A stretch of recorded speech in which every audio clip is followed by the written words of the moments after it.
Hey guys, I'm with Low Life Coach. How you doing, Lorien? Hi, I'm very good. Thank you very much. How are you today, Matt? I'm doing well, thanks. So tell us a little bit about what you do. So I typically work with women who are struggling with a bit of an identity loss or having a hard time finding purpose in their life.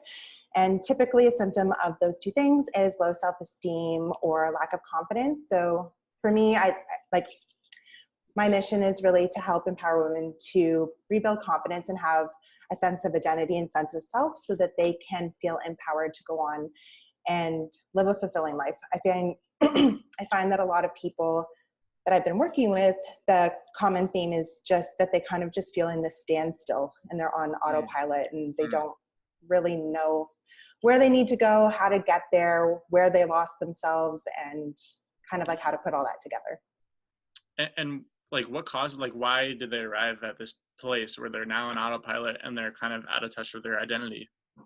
Well, the common theme I've seen so far is that a lot of people, I'll give myself as an example. You go into a new relationship, or it could be any relationship. It doesn't always have to be romantic. It can be with like a friendship or a group of friends, and having the need to kind of want to fit in or impress or to make sure that you're not kind of rocking the boat.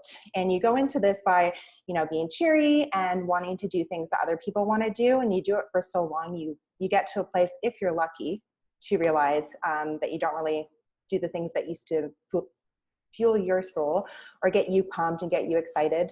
And then one day you just wake up and you look at yourself, you don't recognize the person you see in the mirror anymore. You don't do any of the hobbies, if you can even remember some of the ones that you really enjoyed. And it's not really a happy way to kind of go through life. Right. And I think that's really common. Like a lot of people go through that path, and it's like, I feel like most people go through that in some way. And so what's the process for getting out of that? Like getting out of this kind of being stuck in emotions and like kind of reclaiming your identity?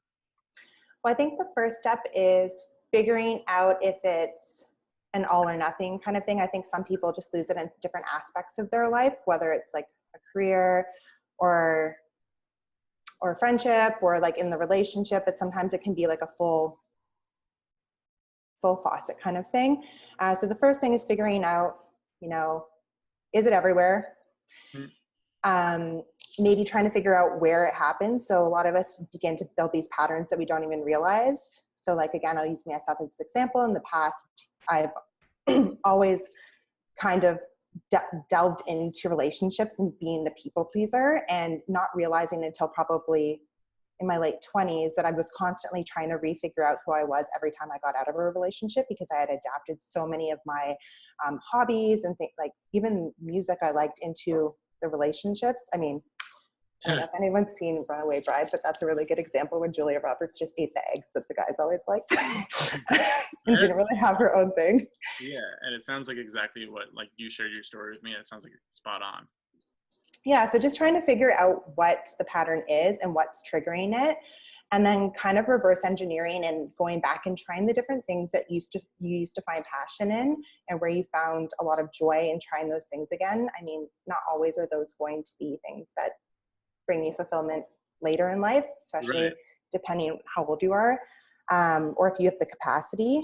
So it's really just going through the motions and figuring that out and like rewriting your story and figuring out what your triggers are so that when those events happen again in the future, you're able to recognize it before it's gone full force. Yeah, totally. So it seems like there's two parts to kind of reclaiming your passion and reclaiming your identity. One is like looking to your past and like seeing what used to bring you joy and seeing what your hobbies used to be and seeing if any of those can now be reintegrated into your life. What if someone doesn't have a sense of like nothing ever really gave them, like they never really found like their kind of thing that gave them joy and passion? How do you handle those clients? That's a little bit difficult. I mean, I have a couple that I'm working with right now where they kind of just don't. Like, I'll give you a perfect example. One of the questions that I was faced the other day was, what do you need and want out of a romantic relationship? And she just kept bringing up the things that he wanted. I'm like, no, not what he wants, or not what would be better for your romantic relationship if he had this, but what do you want? And she just sat there for a minute and she was kind of like, oh my God, I've never even asked myself that. I don't know.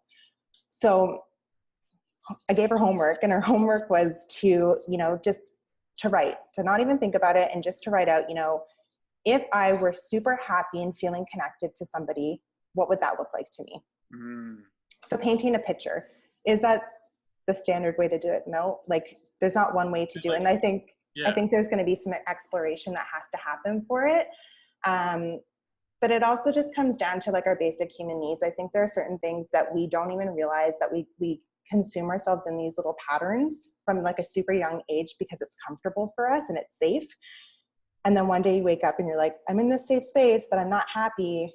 How do I get out of it? And there's not one thing that's going to help everybody, but I think going through the motions and really just taking the time to sit back and reflect, and ask yourself those questions. Like, I think the best thing would be just to sit back and think, ask yourself those questions. Like, what does happiness mean to me?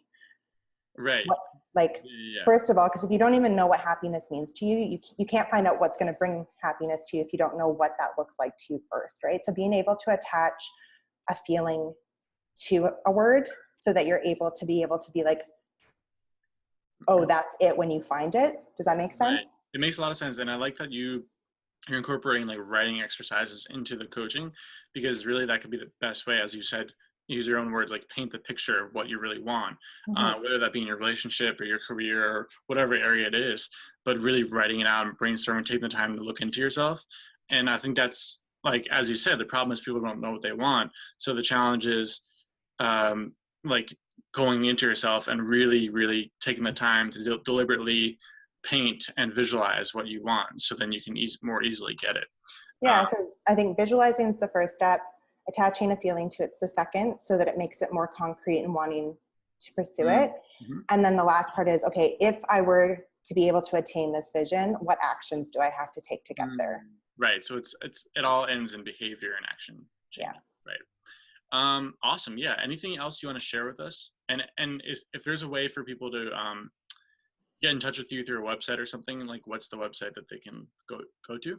Yeah. So my website is lowlifecoach.com. Mm-hmm. Or you can find me at Low Life Coach on Instagram.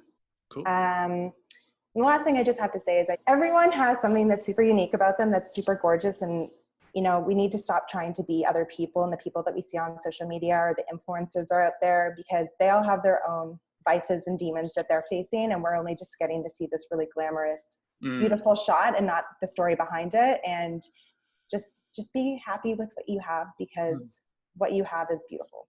That's right. Awesome words. And I think that's the biggest thing, is just coming to terms with yourself and being okay with your unique identity and like not comparing it to anyone else. And that kind of self-acceptance is like the best feeling. So yeah, I wish that upon everyone, and I'm glad you're helping people discover who they are. Thank you so much.